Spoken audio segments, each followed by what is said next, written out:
Also in the street plan of Washington, you find pentagrams. So here we have two pentagrams in the street plan of Washington. The top one points into the Capitol building, and the one at the bottom points into the White House.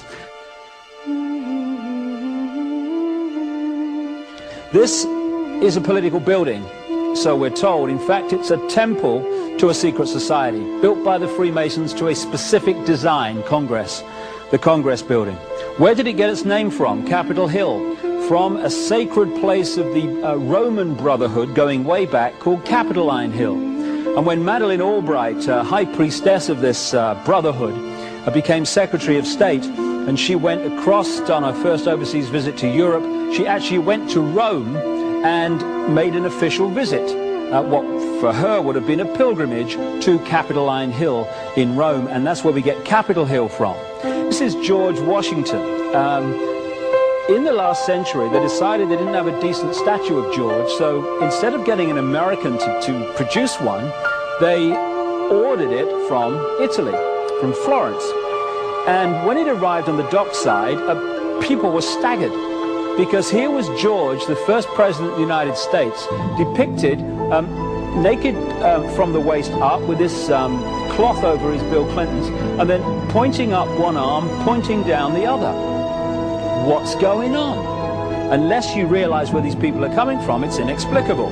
Well, if you just hold that in your mind, arm up, arm down, naked from the waist up, and then Bill Clinton's covered in a piece of cloth, well, this is where it's coming from. This is the ancient depiction of the compilation of the negative force symbol that the Templars worshipped, or the high-level Templars worshipped anyway, called Baphomet. And this is why that they depicted George Washington in that way.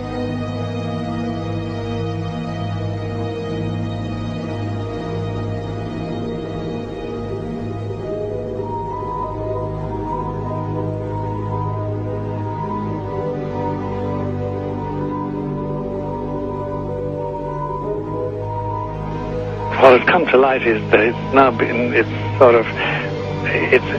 is not so surprising for a lot of people that there are covens amongst the very educated class, architects, doctors, lawyers, priests, brokers, and the leisure class. These are people who have made pacts with the devil. That's right. It's really the best, the more accurate way of describing it would be that they have indulged themselves in the worship of the goat, of the prince, of the serpent, of Satan, of Lucifer, and they lead perfectly normal lives. They're jewel merchants. They travel. They're prominent in their own way, but they do have this indulgence. Father, here's a part of that I can never understand. That has never made sense to me, and that is, if somebody were to make a pact with the devil,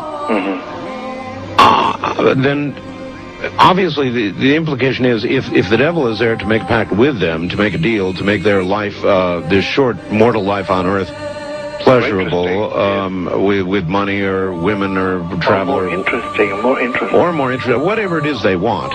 Yes. Then they are aware of the presence of the devil, and they are obviously aware then of the presence of God as well, and they nevertheless make a conscious, stupid, short-term, blind choice to take what they can get in this lifetime. And to embrace one, you must embrace the other. It's not like it's some wishy-washy person. I know you do. It is a very not easy to understand, except when you talk with them, when they let their hair down and peel grapes, as we say, and when they're on their way to being cured of what or healed is the proper word. You find that there's an exhilaration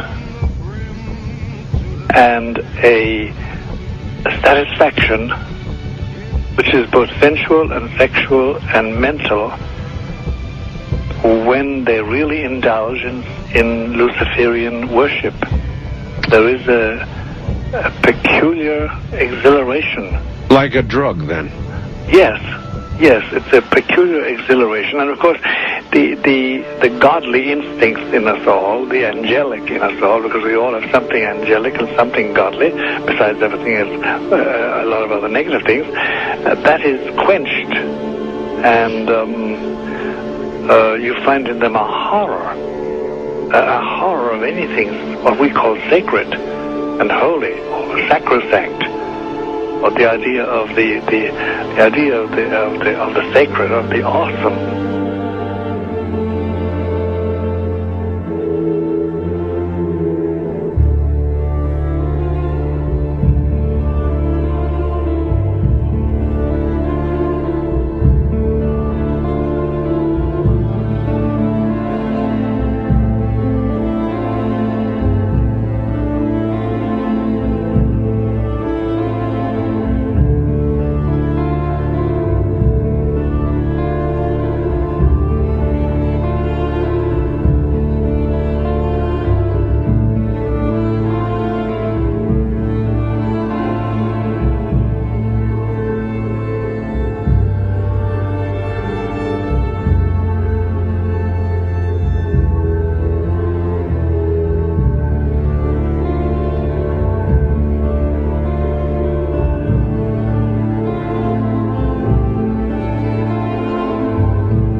How in the world did you ever get involved in praying to demon spirits?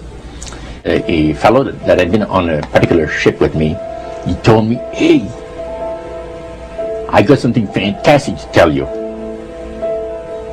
He said, "I am affiliated with people that speak with the spirits of the dead. How would you like to talk to the spirit of your dead mother?" And I was shocked. I was shocked. He said, "You wouldn't be afraid of talking to the spirit of your dead mother, would you?"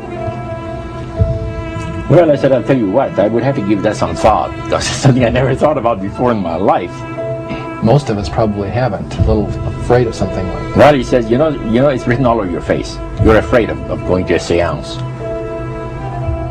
But he says, "I know you. He says, you're going to come."